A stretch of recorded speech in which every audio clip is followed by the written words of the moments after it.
In the peaceful kingdom of Florella, there lived two princesses, Renee, the elder sister, and Gloria, the younger.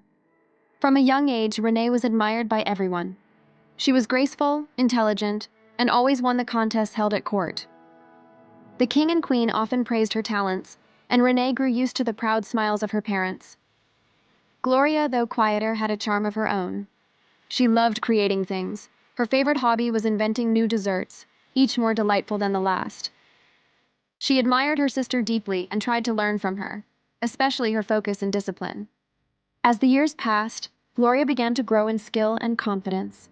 She learned to concentrate, to practice patiently, and soon she started shining in her own way. In the royal games of polo, once Renee's domain, it was now Gloria who took the victory. The court cheered her name, and for the first time, Renee felt something she had never felt before: jealousy. At first, she tried to hide it.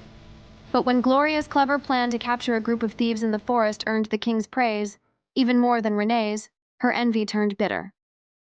In her frustration, she confided in her old nursemaid Ursula, a woman who once adored her but secretly resented Gloria's growing fame. Whispering in her ear, Ursula said, "There is a potion, my dear, one that will cloud your sister's mind for 6 months, just long enough for everyone to remember who the true princess is." Blinded by jealousy, Renee agreed. Late one night, she brought Gloria a drink mixed with the potion, her hands trembling as she offered it. "Try this," she said with a forced smile. "It will help you relax." Gloria took it, but her eyes, sharp and knowing, lingered on her sister's shaking fingers. The next morning, the court began to notice Gloria's odd behavior. She spoke of grand parties when the council discussed war, and giggled during serious meetings. Renee, pretending to be concerned, secretly felt triumphant. At last she was the perfect princess again, wise, calm, admired.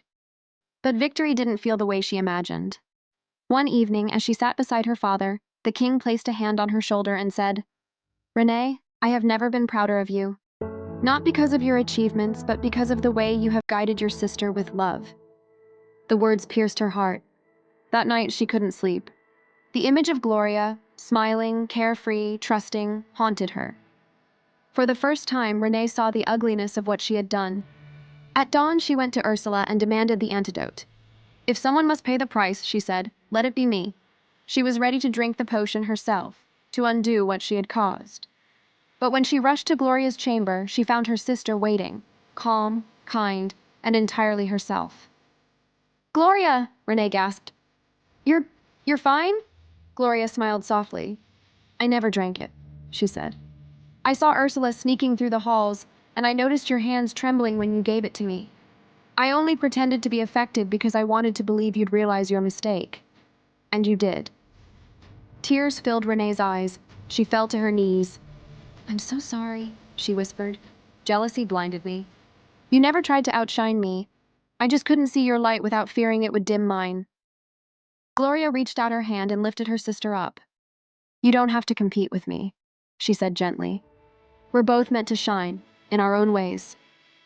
The two sisters embraced as the morning sun poured through the windows of the palace, washing away the shadows of envy.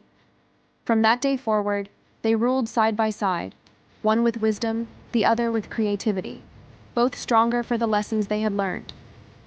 And so, the kingdom of Florella remembered the tale of two princesses, one who nearly lost herself to jealousy, and the other who healed her with love.